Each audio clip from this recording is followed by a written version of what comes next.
ایک عورت ماہر نفسیات کے پاس گئی اور کہا، میں شادی نہیں کرنا چاہتی کیونکہ میں پڑھی لکھی ہوں، خود کماتی ہوں اور خود مختار ہوں، اس لیے مجھے خاوند کی ضرورت نہیں، مگر میں بہت پریشان ہوں کیونکہ میرے والدین شادی کے لیے دباؤ ڈال رہے ہیں، میں کیا کروں؟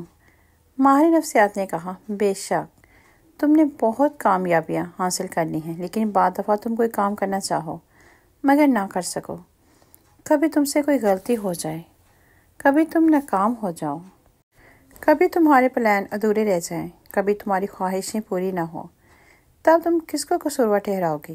کیا اپنے آپ کو قصوروار ٹھہراؤ گی؟ لڑکی، نہیں، بالکل نہیں۔ ماہر نفسیات، کیا اپنے والد یا بھائی کو قصوروار ٹھہراؤ گی؟ لڑکی، بالکل بھی نہیں۔